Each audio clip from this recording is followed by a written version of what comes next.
When did you realize your family would rather see you dead than happy? The voicemail was 2 months old when I finally heard it. Sarah, honey, it's Aunt Linda. I can't believe it.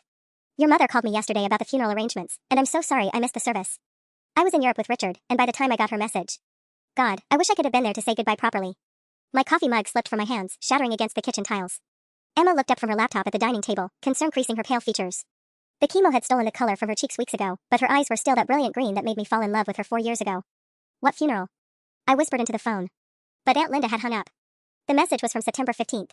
Today was November 23rd. My hands shook as I scrolled through my missed calls. 17 voicemails I'd been too busy to check, too consumed with Emma's treatment schedule and insurance battles to bother with family drama. My parents hadn't spoken to me since Emma and I got married 3 years ago, so I'd assumed any calls from their side of the family were just holiday guilt trips or wedding invitations I didn't want to deal with. I was wrong. The next message was from my cousin Janet. Sarah, I'm so sorry for your loss. I'm so sorry for your parents' loss. This is so confusing. Mom said you died in a car accident, but then I saw you posted on Instagram last week. I don't understand what's happening. Car accident. Posted on Instagram. My heart hammered against my ribs. Emma's voice cut through my panic. Babe, what's going on? You look like you've seen a ghost. I think I am one. The third voicemail was from my brother Michael, dated September 20th. Hey, Sarah. Look, I don't know if you're going to get this, but I thought you should know. Dad liquidated your trust fund yesterday. He said since you're legally dead now, it reverts to the family estate. Jessica and I each got $340,000. I tried to argue with him, but you know how he is. Mom backed him up, said you made your choice when you married that woman. I kept 20 grand aside in case you ever need it. I know it's not much compared to what you lost, but $340,000 each. My inheritance. The money Emma and I desperately needed for her experimental treatment at MD Anderson. The treatment our insurance wouldn't cover. The treatment that could save her life. They'd rather see me dead than see me happy. But it was worse than that. They'd made me dead. Legally, socially, financially dead. Emma appeared beside me, her thin arms wrapping around my waist. Sarah, talk to me. What's happening? I turned the phone toward her, playing Michael's message again. Watched her face transform from confusion to horror to rage. They held a funeral, I said numbly. They told everyone I died in September. They took my inheritance and distributed it between my siblings. Emma sank into a kitchen chair, her breathing shallow. The money we needed for Houston is sitting in Michael and Jessica's bank accounts right now. I stared at the broken coffee mug on the floor, pieces scattered like my family's lies finally catching up with them. My father, Richard Pemberton, real estate mogul and pillar of St. Matthew's Episcopal Church. My mother, Catherine, charity board member and perfect pastor's wife. Perfect enough to bury their own daughter rather than admit she existed. What do we do now? Emma whispered. I smiled for the first time in weeks. Now? Now we make sure their funeral story becomes prophetic. The fourth voicemail was from Pastor Williams at St. Matthew's. His voice dripped with the same condescending sympathy he'd used when I came out to him at 17. Richard, Catherine, my heart breaks for your loss. Sarah was such a bright light in our congregation before she lost her way. I've scheduled the memorial service for this Sunday. The whole church family wants to celebrate her life and support you through this difficult time. I know how hard you tried to guide her back to the Lord's path. Lost her way. Guide her back. I'd heard these phrases my entire childhood whenever I didn't fit their perfect Christian daughter mold. Emma gripped my hand. When did he leave that? I checked the timestamp. September 18th. 3 days after my supposed death. 3 days. They'd organized my funeral in 3 days and invited the entire congregation to mourn the daughter they'd already mourned when I married Emma. I kept scrolling. The fifth message made my blood freeze. Sarah? It's Dr. Martinez from your father's office. My dad's longtime accountant, the man who'd done my taxes since I was 16 and had my first programming job. I'm calling because something strange happened today. Your father requested all your tax documents going back 5 years, including your W-2s and business filings for your consulting work. He said it was for estate purposes, but I wanted to check with you first. Please call me back. September 30th. 2 weeks after my fake funeral. He's building a paper trail, I whispered, my mind racing through the implications. Dad's covering his tracks. If I'm legally dead, he needs documentation to prove my assets should revert to the family trust. But there was something else. Something that made my skin crawl. Emma leaned closer. What is it? Dr. Martinez has been my father's accountant for 23 years. He knows about the shell companies Dad uses for his rental properties. He knows about the cash transactions that never get reported. I met Emma's eyes. And now he knows Dad is willing to commit fraud by declaring a living person dead for financial gain. My phone buzzed with a new text from an unknown number. Asterisk, is this Sarah Pemberton? This is Dr. Martinez. We need to talk. Your father fired me yesterday. I have documents you need to see. Asterisk. I showed Emma the message.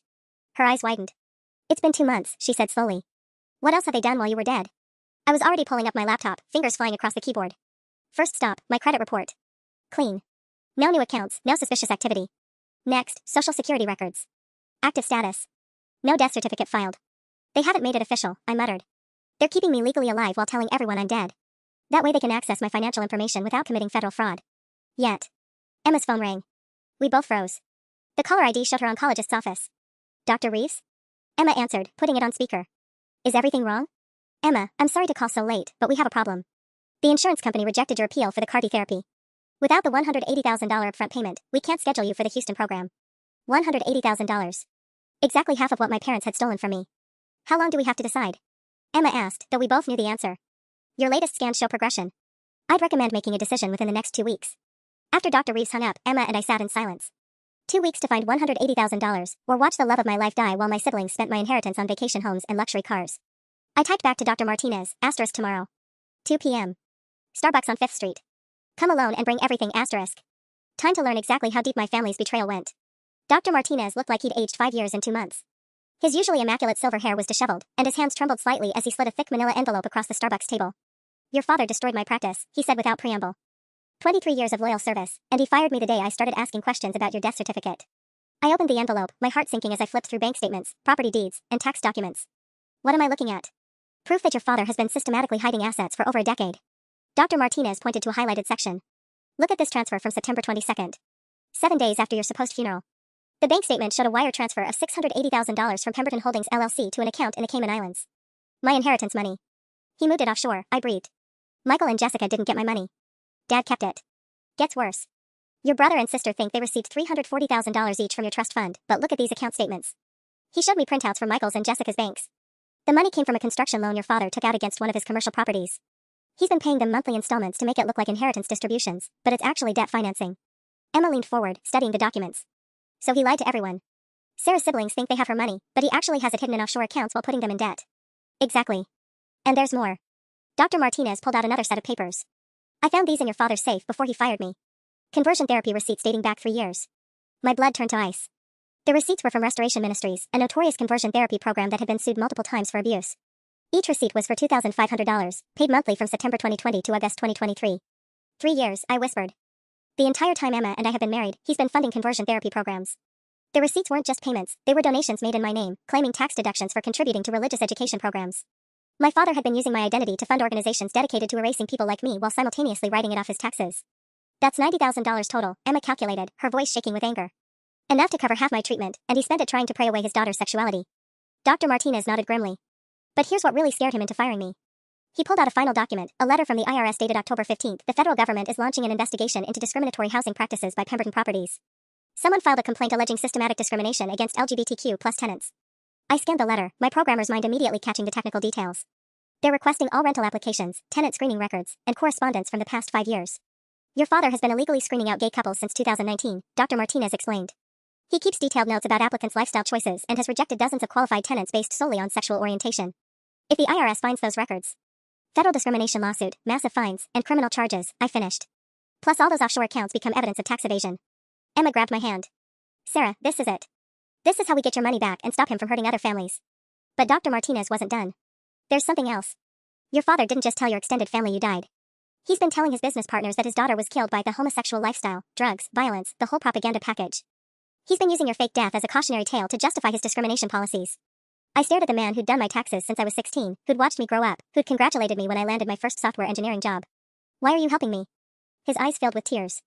Because my grandson is gay, and he deserves a world where fathers don't bury their children for love. I gathered the documents, my mind already formulating a plan. Dr. Martinez, how would you like to help me resurrect myself? 2 days later, I sat in my home office surrounded by 3 monitors, legal documents, and enough coffee to fuel a small startup. Emma dozed on the couch behind me, her latest chemo session having drained what little energy she had left. The sound of her labored breathing kept me focused on why I was doing this. Dr. Martinez had given me everything I needed to destroy my father, but I wanted to be surgical about it. Richard Pemberton had built his empire on careful planning and meticulous record-keeping. I would tear it down the same way. My phone buzzed with a text from an unknown number. Sarah, this is Jessica. We need to talk. Can you meet me tonight? Something's wrong with the inheritance money. My sister. The golden child who'd never questioned our parents' sudden wealth or convenient explanations. I hadn't spoken to Jessica in over a year, not since she'd called Emma and me an abomination at Christmas dinner. I texted back, Riverside Park, 8 p.m. Come alone, At 7:45, I watched Jessica pace nervously by the playground where we'd spent our childhood. She looked older than her 25 years, stress lines creasing her forehead. When she spotted me approaching, her face went white. Jesus Christ, Sarah. You're really alive. Disappointed? I kept my distance, studying her body language for signs of deception. Are you kidding me? I've been having nightmares for 2 months thinking you were dead. Jessica's voice cracked. Mom and Dad said you died in a car accident in Portland. They had photos of the wreckage, a police report, everything. Fake. I figured that out yesterday. She pulled out her phone, showing me a banking app. Look at this transaction history. Every month since September, I've been getting $14,166.67 deposited into my account. Dad said it was my inheritance being distributed in installments to minimize tax implications. I did the math quickly. $170,000 annually, paid monthly. Let me guess, Michael's getting the same amount? Yeah, but here's the thing. Jessica swiped to another screen. I was applying for a mortgage yesterday, and the loan officer flagged these deposits. They're not coming from a trust fund or estate account. They're classified as personal loans from Pemberton Holdings LLC. Meaning you're not receiving inheritance. You're receiving debt that Dad expects you to pay back. Jessica nodded, tears streaming down her face. Sarah, I spent $50,000 on a new car. Michael put a down payment on a house in Westchester. We thought we were rich, but we're actually indebted to our father for the rest of your lives, I finished. He's got you both trapped. The moment you displease him, he'll demand full repayment with interest. Where's the real money? Your actual inheritance? I pulled out my phone, showing her the offshore account statements Dr. Martinez had provided. Cayman Islands. All $680,000, plus whatever interest it's earning tax-free. Jessica stared at the numbers. He stole from all of us. No, Jessica. He stole from me. You and Michael were just collateral damage in his plan to erase his lesbian daughter from existence. I put my phone away. But I'm curious, what made you finally question everything? This. Jessica showed me a newspaper clipping from the St. Matthew's Church Bulletin. The headline read, Pemberton Family Establishes Memorial Fund for Deceased Daughter. The article described how Richard and Catherine Pemberton had donated $25,000 to establish the Sarah Pemberton Memorial Fund for at-risk youth, helping teenagers struggling with identity confusion and moral challenges. They were fundraising off my fake death while using my name to support conversion therapy programs. They're having a memorial service next Sunday, Jessica whispered. The whole congregation is coming. Mom's been accepting sympathy casseroles for weeks. Perfect. I smiled, the pieces of my plan finally clicking into place. I always did love a good resurrection story. Jessica grabbed my arm. Sarah, what are you going to do? I'm going to attend my own memorial service. I started walking back toward my car. Oh, and Jessica? You might want to return that car. When the federal investigation into Dad's business practices goes public next week, Pemberton Holdings is going to need every asset it can liquidate for legal fees. Federal investigation? I turned back to her, my smile sharp as broken glass. Did I forget to mention? The IRS is very interested in Dad's discriminatory rental practices and his creative approach to international banking. Funny how quickly these things move when someone provides them with detailed evidence. Jessica's face went pale. You're going to destroy him. No, Jessica. I'm going to save Emma's life. If that destroys him in the process, well, I shrugged. He should have thought of that before he decided I was worth more to him dead than alive. The federal building's lobby felt like a cathedral of justice, all marble and echoes. I clutched the flash drive containing every piece of evidence Dr. Martinez had given me, plus what I'd gathered from my own investigation over the past week. Emma squeezed my hand as we approached the reception desk. We're here to see Agent Rebecca Torres, I told the security guard. 2:00 appointment. Agent Torres looked exactly like I'd imagined, sharp suit, sharper eyes, and the kind of no-nonsense demeanor that came from years of unraveling financial crimes. She led us to a sterile conference room where another agent, Martinez, no relation to Dr. Martinez, was already waiting with files spread across the table. Ms. Pemberton, Agent Torres began, or should I say, Ms. Chin Pemberton? Your complaint about discriminatory housing practices has opened quite a can of worms. I handed over the flash drive. Everything you need is on there. Offshore accounts, fake tax deductions for conversion therapy donations made in my name, systematic discrimination against LGBTQ+ tenants, and fraudulent estate planning involving my fake death. Agent Martinez, the federal one, plugged in the drive and began scrolling through files. His eyebrows rose incrementally with each document. This is extensive. How did you obtain these records? My father's former accountant. Richard Pemberton fired him for asking too many questions about legal compliance. Dr. Martinez came to us yesterday, Agent Torres added. Brought his own set of documents. Corroborates everything you provided and more. Emma leaned forward. What kind of timeline are we looking at for asset recovery? That depends, Agent Martinez said, still scrolling through bank statements. These Cayman accounts show consistent deposits over 3 years, totaling. Christ, $2.3 million. This goes way beyond your inheritance money, Ms. Chin Pemberton. My blood chilled. What do you mean? Agent Torres consulted her notes. We've been tracking suspicious activity from Pemberton Holdings for 6 months. Your father appears to be laundering rental income through offshore accounts to avoid paying taxes on cash transactions. Your inheritance was just the latest deposit. $2.3 million. Dad wasn't just hiding my money, he was hiding years of tax evasion. There's something else, Agent Martinez continued. We found communications between your father and several other property management companies. They've been sharing a blacklist of undesirable tenants, primarily targeting minorities and LGBTQ+ individuals. Emma's grip on my hand tightened. That's conspiracy, isn't it? Federal conspiracy charges, yes. Plus civil rights violations, tax evasion, wire fraud, and about 6 other felonies. Agent Torres closed her file. Ms. Chin Pemberton, your evidence just turned a housing discrimination case into a multi-jurisdictional investigation involving the IRS, FBI, and Department of Justice. I felt a surge of satisfaction, followed immediately by panic. How long before arrests are made? We're moving fast. Financial crimes this extensive require immediate asset freezing to prevent further transfers. Agent Martinez checked his watch. We'll be serving warrants on Monday morning. Monday. 3 days before my memorial service. What about the inheritance money? Emma asked quietly. Sarah's money that was moved offshore? Agent Torres nodded. Asset recovery typically takes 6 to 18 months, but given the clear paper trail showing fraudulent transfer of your inheritance, we can expedite the process. I'd estimate 3 to 4 months for full recovery. 3 to 4 months. Emma's treatment needed to start within 2 weeks. Agent Torres, I said carefully, is there any possibility of emergency asset release? My wife needs cancer treatment that cost $180,000, and that money was specifically stolen from accounts designated for medical emergencies. Both agents exchanged glances. We can't promise anything, Agent Torres said, but medical necessity does carry weight in asset recovery cases. Especially when the original theft was motivated by discrimination. My phone buzzed. Text from Jessica, * emergency. Dad knows about Dr. Martinez. He's hiring criminal lawyers and planning to leave the country. Call me, *. I showed the message to Agent Torres. Her expression darkened. We need to move faster than Monday. She stood, already dialing her phone. Agent Martinez, get Judge Brennan on the line. We need emergency warrants today. As they stepped out to make calls, Emma turned to me with worried eyes. What if he runs? What if we never recover the money? I thought about my father's arrogance, his need to control every situation, his absolute certainty that his money and connections made him untouchable. He won't run, Em. He's too proud. Besides, I smiled grimly, he still thinks I'm dead. He has no idea what's coming. Agent Torres returned, phone still pressed to her ear. Warrants approved. We move at dawn. The call came at 5:47 a.m. Sarah? Jessica's voice was barely a whisper. They arrested Dad 20 minutes ago. FBI, IRS, the works. Mom's having some kind of breakdown, and there are news vans outside the house. I was already awake, had been since 3 a.m., staring at the ceiling and running through every possible scenario. Emma stirred beside me as I sat up, reaching for my laptop. How bad is it? Bad. They froze all the business accounts, seized his computers, and they're searching the house with dogs. Jessica's voice cracked.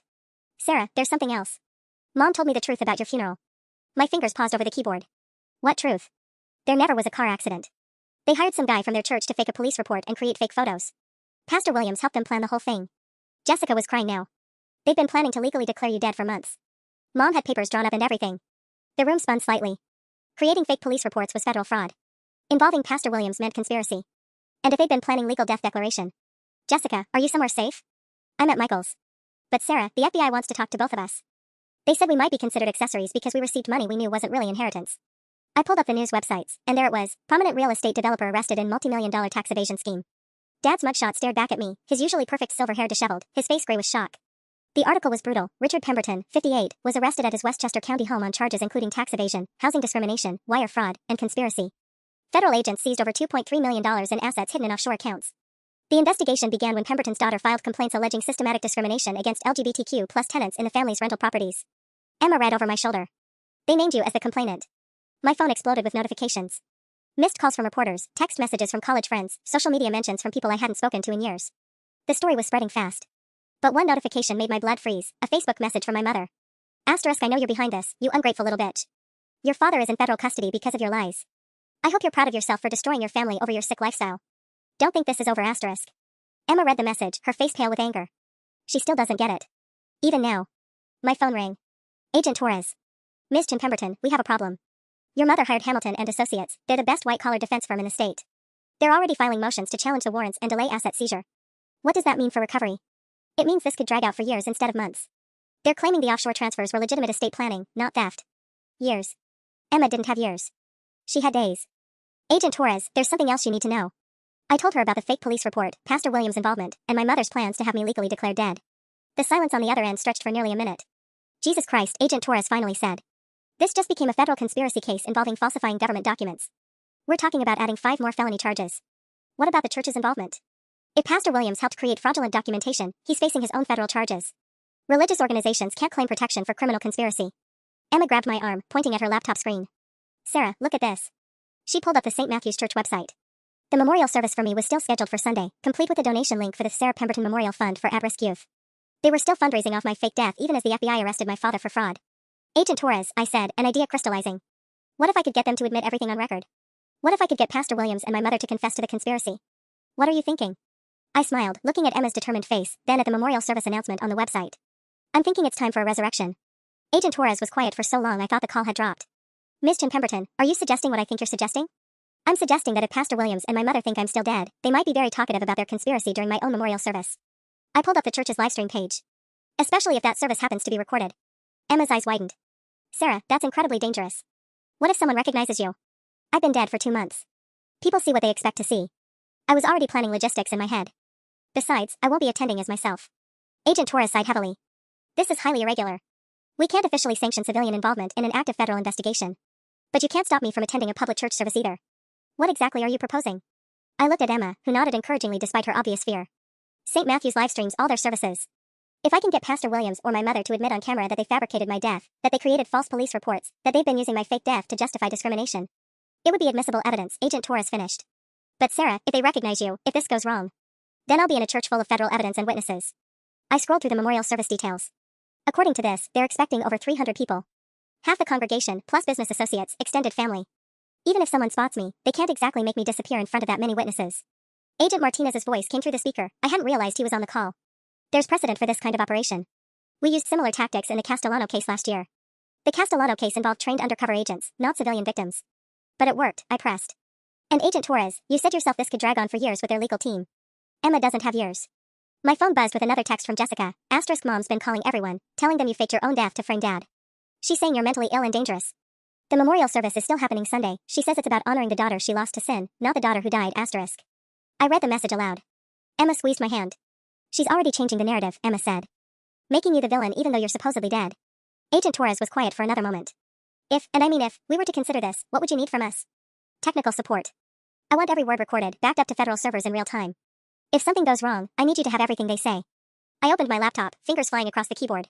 I can set up remote recording systems, but I'll need official channels to ensure the evidence is admissible. Jesus. Agent Torres exhaled slowly. Agent Martinez, what's your assessment? Legally risky but potentially game-changing.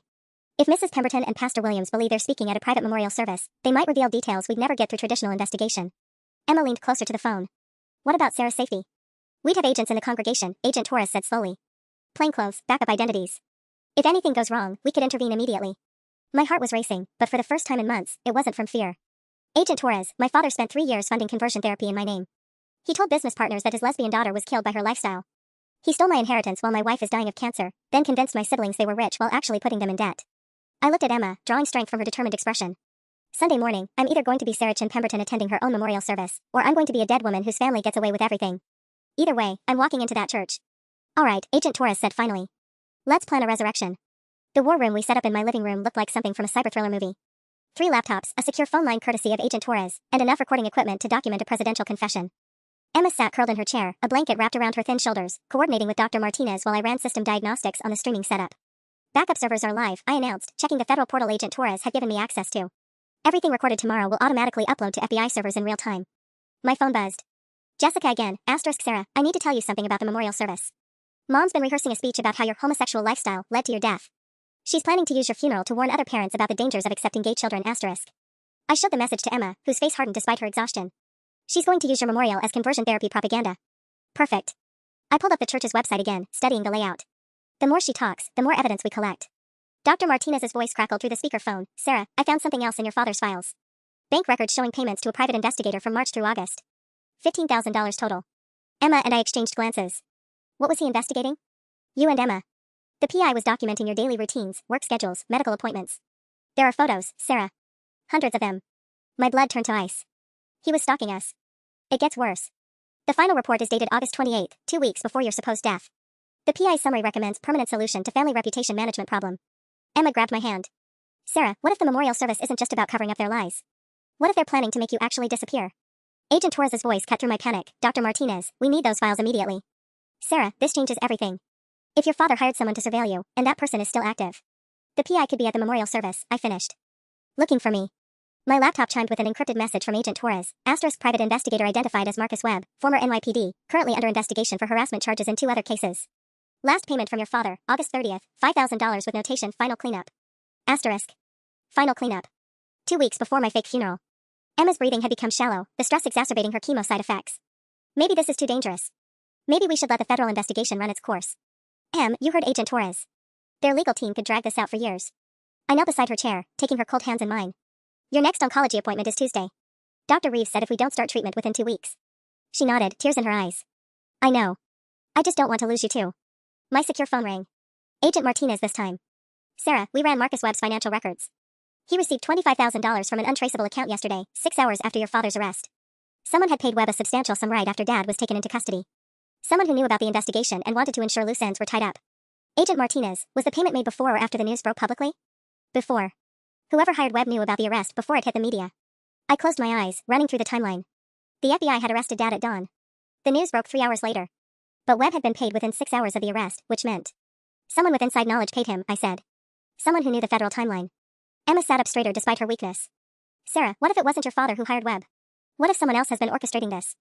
Agent Torres's voice came through the speaker. We're tracking the payment source now. But Sarah, given this development, I strongly recommend we postpone tomorrow's operation. I stared at the memorial service webpage, at the donation counter that had already raised $8,000 for at-risk youth programs, money that would fund more conversion therapy, more family destruction, more kids like me being erased by their own parents. No. I stood up, checking my equipment one final time. Agent Torres, Marcus Webb doesn't know I'm alive. Neither does whoever paid him yesterday. That's our advantage. Sarah. My parents held a funeral for me while I was planning my wife's cancer treatment. They spent 2 months accepting sympathy casseroles while hiding stolen money in offshore accounts. Tomorrow, I'm walking into that church, and I'm ending this. Emma struggled to her feet, wrapping her arms around me. Then we're ending this together. Em, you're not strong enough. I'm strong enough to watch my wife resurrect herself. She smiled, and for a moment I could see the vibrant woman I'd fallen in love with 4 years ago. Besides, what's a good resurrection without witnesses? Agent Torres sighed through the phone. All right. But we're flooding that church with backup. And Sarah? The moment anything feels wrong, you get out. The money isn't worth your life. I looked at Emma, at the medical bills stacked on our table, at the offshore account statements showing my stolen inheritance earning interest in the Cayman Islands while my wife counted down her remaining healthy days. Agent Torres, that money is my wife's life. Tomorrow morning, I'm taking it back. Sunday morning arrived gray and cold, matching my mood as I stared at my reflection in the bathroom mirror. The disguise was simple but effective: auburn hair dye, colored contacts that changed my eyes from brown to blue, and makeup that added 10 years and 20 pounds to my face. Emma had helped me practice walking differently, speaking in a slightly higher pitch. I looked like someone's middle-aged aunt from Connecticut. You sure about this? Emma asked, adjusting the small recording device hidden in my coat collar. Her hands shook slightly from the medication, but her voice was steady. Too late for second thoughts now. I checked my watch. 9:15 a.m. The memorial service started at 10:30, but I wanted to arrive early enough to blend in with the crowd. My phone buzzed with a final message from Agent Torres, *6 agents positioned throughout congregation. Webb spotted outside church at 0900. Proceed with extreme caution, *. Marcus Webb was already there. The private investigator my father had hired to stalk us was waiting at my own funeral. Emma kissed my cheek, careful not to disturb the makeup. Recording equipment is live. Everything you hear goes straight to federal servers. I grabbed the fake ID Agent Martinez had provided, Helen Morrison, visiting from my mother's college sorority. Close enough to explain any family resemblance if someone looked too closely, distant enough that most people wouldn't remember meeting me. The drive to St. Matthew's took 12 minutes. 12 minutes to mentally prepare for walking into a room where 300 people would be mourning my death while my parents accepted condolences for murdering their own daughter's existence. The church parking lot was already half full. I recognized cars belonging to family friends, business associates, and congregation members who'd watched me grow up in this same building. A black sedan parked near the entrance caught my attention, rental plates, tinted windows. Webb surveillance vehicle. I parked 3 rows away and walked slowly toward the church, keeping my head down and shoulders hunched.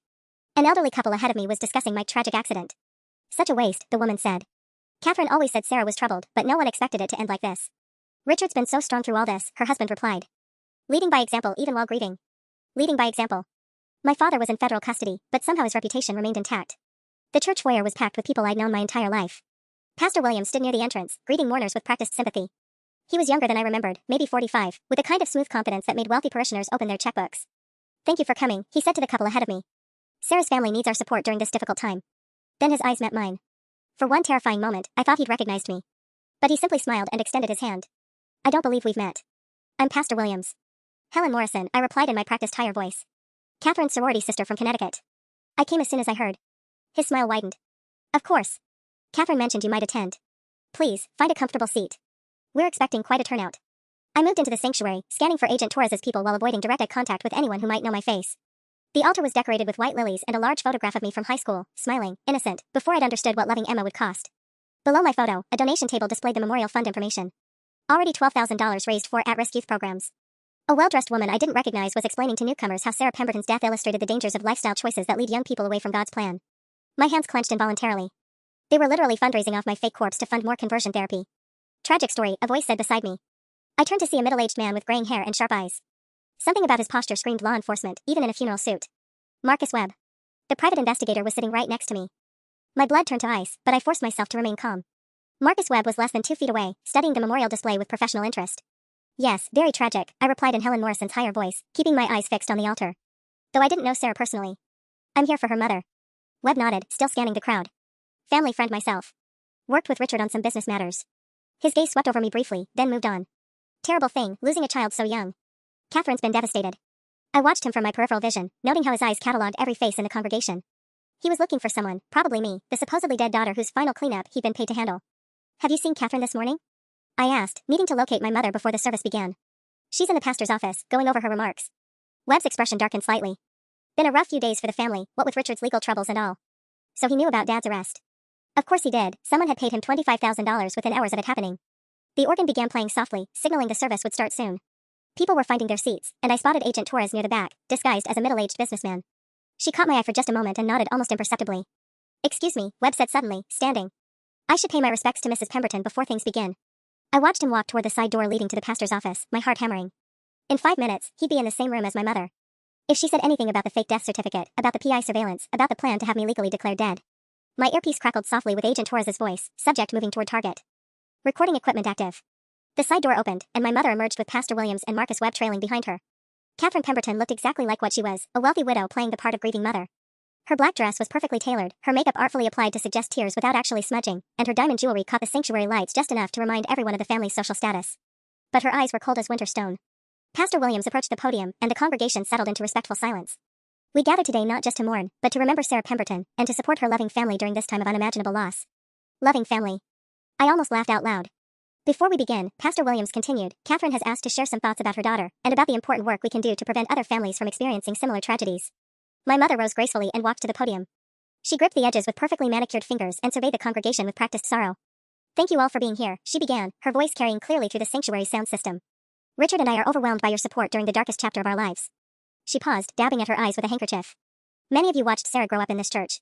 You remember her as a bright, loving child before she lost her way." Catherine's voice hardened almost imperceptibly. "What you may not know is how far we went to try to save her from the destructive path she chose." My earpiece crackled, recording clear. "Keep listening." For 3 years, Richard and I invested thousands of dollars in counseling programs, hoping to guide Sarah back to God's plan for her life. She was speaking directly into the microphone now, her words carrying to every corner of the sanctuary. We consulted with specialists, attended seminars, even hired private counselors to help us understand how to reach her. Private counselors. She was talking about the conversion therapy payments, but making them sound like legitimate medical expenses. Marcus Webb was nodding approvingly from the front row, and I realized with growing horror that this wasn't just a memorial service. This was a recruitment speech. "The Sarah Pemberton Memorial Fund will ensure that other parents have access to the resources we couldn't provide in time," Catherine continued. "Because sometimes, loving your child means fighting for their soul, even when they can no longer fight for themselves." The congregation murmured approval, and several people reached for their checkbooks. My mother was literally converting my fake funeral into a conversion therapy fundraiser. But then she said something that made my blood freeze entirely. "I want to be clear about something, because there have been rumors, particularly since Richard's recent legal troubles." Catherine's voice sharpened, carrying clearly to every recording device in the sanctuary. "Our daughter died because she chose a lifestyle that led to destructive behaviors. The car accident was just the final consequence of years of poor decisions. And if someone claiming to be Sarah ever surfaces, someone trying to capitalize on our family's grief, you'll know it's an imposter trying to exploit our tragedy." She was laying groundwork. Creating a public record that would discredit me if I ever tried to reclaim my identity. Marcus Webb was smiling now, and I understood exactly what his $25,000 payment had been for. My mother wasn't just covering up the fake death certificate. She was making sure I could never come back to life. Pastor Williams stepped up to the microphone as my mother returned to her seat, her warning about imposters still echoing through the sanctuary.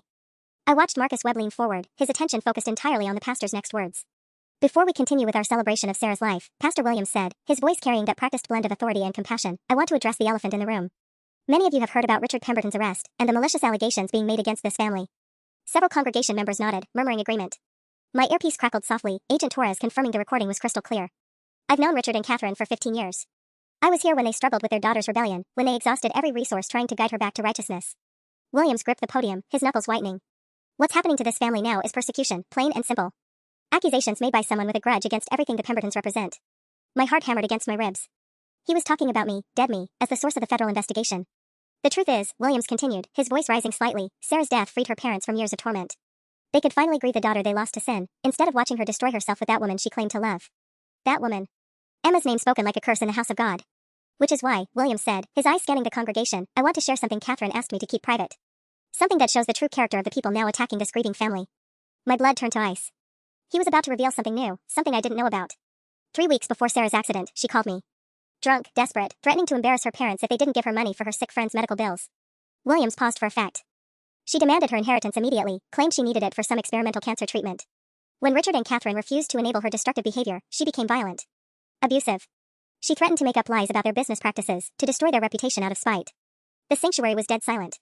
Every person in those pews was absorbing Williams' fabricated story, believing that I, dead Sarah, had been an alcoholic extortionist who died while trying to shake down my own parents. So when federal agents came asking questions, Williams continued, when they claimed to have evidence of wrongdoing, we knew exactly where those lies originated. Sarah had 3 weeks to plant false documents, to manipulate records, to create the appearance of discrimination and financial impropriety. Marcus Webb was nodding vigorously now, and I realized the horrible genius of their plan. They weren't just covering up the fake death certificate, they were framing me for my own federal investigation. Which brings me to Catherine's warning about imposters. Williams' voice hardened. If someone appears claiming to be Sarah Pemberton, claiming to be the source of evidence against this family, you'll know you're looking at a con artist. Someone who studied Sarah's life, who stole her identity, who's using federal agencies to victimize a family that's already buried their child. My phone buzzed silently against my leg. Text message. I glanced down carefully and felt my world tilt sideways. The message was from Emma, *Sarah, get out now. Webb just got a phone call and he's moving toward the back exits. Something's wrong, *. I looked toward the rear of the sanctuary and saw Marcus Webb walking casually but purposefully toward the door I'd entered through. Not fleeing, positioning. Like someone who just received orders to close off escape routes. My mother stood up again, approaching the microphone for what appeared to be an unplanned addition to her remarks. Before we close today, I want to thank Marcus Webb personally. Marcus has been helping our family navigate some very difficult security concerns since Richard's arrest. She was introducing Webb publicly, giving him legitimacy in front of 300 witnesses. Marcus has experience dealing with people who try to exploit grieving families, people who might attempt to impersonate deceased loved ones for financial gain. Catherine's eyes swept the congregation, and for one terrifying moment, I thought she was looking directly at me. He'll be working with our family's legal team to ensure Sarah's memory isn't sullied by opportunists. Webb smiled and nodded from his position near the exit, effectively blocking my primary escape route.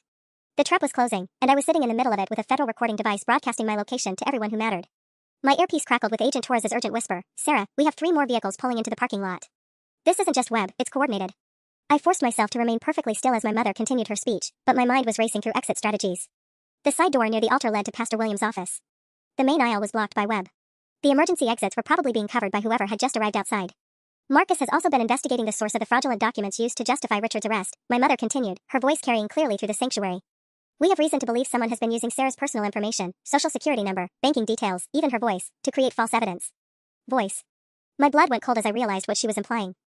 If they had recordings of my actual voice from web surveillance, they could claim any federal recordings were fabricated using stolen voice samples. They weren't just discrediting my evidence, they were systematically dismantling every piece of proof that I existed. My phone buzzed again. Emma, *FBI rating something related to offshore accounts. Torres says your evidence triggered additional warrants this morning. That's why Webb got activated, *. Additional warrants. The federal investigation had accelerated beyond what we'd planned, which meant my parents' legal team was scrambling to contain damage in real time. Pastor Williams returned to the microphone. I want to close with a prayer for justice. Not just for Sarah's soul, but for Richard and Catherine, who are being persecuted for their faith and their refusal to compromise their Christian values. As the congregation bowed their heads, I saw my opportunity. With 300 people looking down and Webb temporarily blocked by the crowd near the exit, I could slip toward the side door during the prayer. I stood slowly, keeping my movements casual, as if heading to the restroom. The side aisle was only 15 feet away, and Pastor Williams' voice provided perfect cover as he launched into an extended prayer about protecting righteous families from those who would use government agencies to attack religious liberty. 10 feet. 5 feet. I reached the side door and turned the handle carefully. Locked. My heart hammered as I tried the handle again. Definitely locked, which meant someone had secured it specifically to prevent escape through the pastor's office. And Lord, we ask that you reveal the truth about those who would deceive us, who would use the identity of the dead to harm the living. Pastor Williams' prayer seemed to be speaking directly about me. I turned back toward the congregation and saw Webb walking up the center aisle, no longer bothering to disguise his purpose. Several other men I didn't recognize were moving along the outer aisles, positioning themselves between me and any possible exit. My phone buzzed one more time. Agent Torres, abort mission. Federal marshals en route but 8 minutes out. Whatever it takes, stay in that sanctuary until backup arrives, *. 8 minutes. I had to survive 8 minutes in a room with 300 people who believed I was dead, surrounded by men who'd been paid to make sure I stayed that way. Marcus Webb was now close enough that I could see his expression clearly. He wasn't looking at Helen Morrison, random sorority sister from Connecticut. He was looking at Sarah Pemberton, the dead woman who'd cost his employers millions of dollars and federal prison sentences. Amen, Pastor Williams concluded, and every head in the sanctuary lifted simultaneously. Including my mother's, whose eyes found mine across the crowded church with laser precision. She smiled, the cold, satisfied smile of someone whose trap had just snapped shut, and spoke directly into the still active microphone. Hello, Sarah. We've been expecting you. The words hung in the air like a death sentence. 300 faces turned toward me in perfect unison, and I realized with crystalline clarity that this had never been a memorial service at all. It was an execution. Ladies and gentlemen, my mother continued, her voice steady through the sanctuary's sound system, I'd like you to meet the person who has been impersonating our deceased daughter. The con artist who filed false reports with federal agencies, who stole Sarah's identity to frame my husband for crimes he didn't commit. Marcus Webb was moving toward me now, flanked by 2 other men who definitely weren't mourners. But something in my mother's triumphant expression sparked a rage that burned through my terror. They wanted a resurrection? They were about to get one. I reached up and pulled off the auburn wig, shaking out my natural dark hair. The colored contacts came next. I'd practiced this move a dozen times. Within 30 seconds, Helen Morrison had vanished, leaving Sarah Pemberton standing in the center aisle of St. Matthew's Episcopal Church. The congregation gasped collectively, several people crying out in shock. But I wasn't looking at them anymore. I was staring directly at my mother, whose satisfied smile faltered as she realized her trap had just become mine. Hello, Mom, I said, and my real voice carried clearly through the sanctuary's acoustics. Surprised to see me alive? Or are you disappointed? The recording device in my collar was broadcasting every word to federal servers in real time. 300 witnesses were watching this unfold. And my mother, brilliant, careful Catherine Pemberton, had just confessed to fraud on a hot microphone. You see, I continued, walking slowly toward the altar while Webb and his men closed in behind me. The really beautiful thing about fake funerals is that they require fake death certificates. And fake death certificates are federal crimes. Pastor Williams reached for the microphone, but my mother grabbed his wrist, stopping him. She was too proud, too angry to back down now. You destroyed your father's life with your lies, she hissed into the microphone. He's in federal prison because of your sick obsession with playing victim. Dad's in federal prison because he stole $2.3 million in rental income and hid it offshore while funding conversion therapy programs in my name. I was close enough to the altar now that everyone could see my face clearly. But thank you for admitting the death certificate was fake. Agent Torres, I hope you got that. My mother's eyes widened as she realized what I'd just said. Agent who? FBI agent Rebecca Torres, who's been recording this entire service along with 5 other federal agents currently sitting in your congregation. I smiled, scanning the crowd until I spotted Torres near the back. The ones investigating your husband's conspiracy to commit tax evasion, housing discrimination, and, as of this morning, conspiracy to file fraudulent death certificates. The sanctuary erupted in chaos. People were standing, shouting, some heading for the exits while others pulled out their phones to record everything. Marcus Webb was still advancing on me, but his confident expression had crumpled into panic. The beautiful irony, I called out over the noise, is that Mom just confessed to everything on livestream. This service is being broadcast to the entire congregation's family members. Hi, Aunt Linda. Thanks for leaving that voicemail that started this whole investigation. Pastor Williams finally managed to grab the microphone. This is clearly a disturbed individual who has bank records showing you helped plan my fake funeral, I interrupted. Dr. Martinez found your consulting fee in Dad's files, Pastor. $5,000 for spiritual counseling regarding family crisis management. Williams went white. The consulting fee was real, I'd seen it in the documents, though I'd only just connected it to the fake funeral planning. My phone buzzed. Emma, asterisk federal marshals entering building now. Webb's backup vehicles surrounded. You did it, asterisk. Through the sanctuary's stained glass windows, I could see black SUVs pulling up outside. The cavalry had arrived, and my mother's perfect trap had become the evidence that would destroy them all. Catherine Pemberton stood frozen at the podium, her hand still gripping the microphone, as 300 witnesses watched her carefully constructed lie collapse in real time. By the way, Mom, I said, as federal agents began entering through the main doors, Emma's cancer treatment starts Tuesday. Thanks for funding it with the inheritance money you're about to lose. The federal marshal's entrance created instant pandemonium. Half the congregation surged toward the exits while the other half pressed forward, phones out, recording everything. Pastor Williams abandoned the microphone and bolted toward his office, but 2 agents were already waiting by the side door I'd found locked minutes earlier. Marcus Webb made his move during the chaos, lunging toward me with something metallic glinting in his hand. But Agent Torres was faster. She tackled him from behind, sending them both crashing into a pew full of startled elderly parishioners. Sarah Pemberton, a federal marshal, called out over the noise, please move toward the altar for your protection. My mother was still frozen at the podium, her face cycling through rage, disbelief, and calculation. Even now, even caught red-handed, I could see her trying to figure out how to spin this disaster into something manageable. Catherine Pemberton, Agent Torres announced, hauling a zip-tied Webb to his feet, you're under arrest for conspiracy to file fraudulent government documents, accessory to tax evasion, and wire fraud. This is religious persecution, my mother snapped, finally finding her voice. You're arresting a grieving mother at her daughter's memorial service. Ma'am, your daughter is standing right there, the marshal replied dryly. Seems pretty alive to me. I pulled out my phone to text Emma an update and found 17 missed calls from Jessica. The most recent text made my blood run cold, asterisk Sarah, Michael's in the hospital. Heart attack this morning. Doctors think it was stress from finding out about the fake inheritance debt. He owes Dad $340,000 he doesn't have, asterisk. Michael. My younger brother who'd kept $20,000 aside for me, just in case. The stress of learning he'd been manipulated into massive debt had literally given him a heart attack at 26 years old. Agent Torres, I called out, showing her Jessica's message. My brother's in the hospital. The financial stress from this scheme. We'll send someone to take his statement at the hospital, she replied, reading quickly. This adds another felony count, endangering family members through fraudulent financial schemes. Through the chaos, I spotted a familiar face near the back of the sanctuary. Dr. Martinez, the accountant who'd blown the whistle on everything, was calmly filming the arrests with his phone. When our eyes met, he nodded once and mouthed just as served. But the biggest shock came when Pastor Williams was dragged back through the sanctuary in handcuffs. He looked directly at me, his pastoral mask completely gone, and snarled loud enough for everyone to hear, you have no idea what you've cost us, you selfish little bitch. That money was funding God's work. God's work. The conversion therapy programs, the discrimination schemes, the systematic destruction of LGBTQ+ families, all justified as divine mission. A federal agent approached with an iPad, showing me bank transfer records in real time. Ms. Pemberton, we've just recovered $680,000 from the Cayman accounts, your inheritance funds. Emergency medical authorization means we can release it within 48 hours for your wife's treatment. 48 hours. Emma could start the CAR-T therapy by Thursday. My phone rang, Emma calling. I answered immediately. Sarah, are you safe? The news is already covering it. They're calling it the resurrection scandal. I'm safe. They recovered our money. You can start treatment this week. The silence on the other end stretched so long I thought the call had dropped. Then I heard her crying, deep, relieved sobs of someone who'd been preparing to die and just learned she might live instead. Sarah, she whispered through her tears, what happens now? I looked around the destroyed sanctuary, at my mother being read her rights, at the congregation members giving statements to federal agents, at the memorial donation table that would now become evidence in a criminal trial. Now we go home, I said. And we start living. 6 months later, Emma's scan results came back completely clear. No cancer cells detected. The CAR-T therapy had worked better than anyone dared hope, and she was officially in remission. We celebrated at the same kitchen table where I'd first heard Aunt Linda's voicemail about my funeral, but this time Emma's cheeks had color again and her green eyes sparkled with life instead of resignation.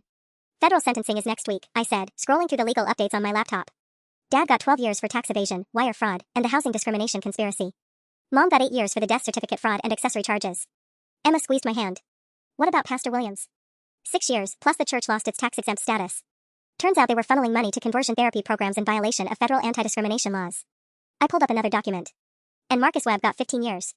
That $25,000 payment came from a shell company Mom set up specifically to have me disappear permanently. The full scope of their plan had emerged during the federal investigation. If I hadn't attended my own memorial service, Webb would have been waiting outside our house that night with instructions to solve the impersonator problem. They'd been planning to murder me for real, then claim the body proved their story about the original car accident. My phone buzzed with a text from Jessica, * Michael's doing great. Doctor cleared him for full activity. He's using his real estate license to help LGBTQ+ families find discrimination-free housing. Says it's the least he can do, *. Michael had survived his heart attack and used his recovery time to completely reevaluate his life. The $20,000 he'd kept aside for me became the seed money for a nonprofit helping families victimized by conversion therapy programs. How much did we recover total? Emma asked, though she knew the answer as well as I did. $2.8 million, plus penalties and interest. The IRS seized everything: offshore accounts, rental properties, Mom's jewelry collection, Dad's classic car collection. I grinned. We donated $1 million to LGBTQ+ youth services and kept enough to buy this house outright, fund your ongoing medical care, and establish trust funds for any kids we might adopt someday. The house was a modest 3-bedroom in a neighborhood where rainbow flags flew proudly from front porches. Our neighbors had welcomed us with homemade cookies and offers to help with yard work during Emma's treatment. It was everything my parents' wealthy, judgmental social circle had never been. Emma looked thoughtful. Do you ever regret it? Destroying your family? I considered the question seriously. Jessica visited monthly, working to rebuild our relationship and processing her own trauma from our parents' manipulation. Michael called weekly, still guilty about initially believing I was dead but committed to making amends through his advocacy work. My extended family had reached out one by one, horrified to learn they'd been lied to and eager to reconnect with their very much alive niece. I didn't destroy my family, Em. I saved what was left of it from our parents' poison. I closed the laptop and pulled her into my arms. Besides, we have our own family now. Through our kitchen window, I could see our neighbors' kids playing in their backyard while their 2 moms gardened together. Next door, an elderly couple who'd been together 40 years waved from their porch. Normal families living normal lives, loving whom they loved without apology. When did you realize your family would rather see you dead than happy? Emma asked quietly, echoing the question that had started everything. I thought about that voicemail from Aunt Linda, about the moment I'd understood the depth of my parents' betrayal. But I also thought about Jessica's tears when she learned the truth, Michael's determination to make things right, the extended family members who'd embraced us once they learned we existed. The day I realized my real family, I said, kissing Emma's forehead, would rather see me alive and happy than maintain a lie. My phone chimed with a news alert. Pemberton Conversion Therapy Network shut down following federal investigation. $50 million in victim compensation approved. $50 million going back to families like ours. Hundreds of LGBTQ+ youth getting real support instead of abuse. Parents learning to love their children instead of burying them. Emma was right, it had been a resurrection. Not just mine, but for everyone my parents' money had tried to erase. I was finally, fully, gloriously alive.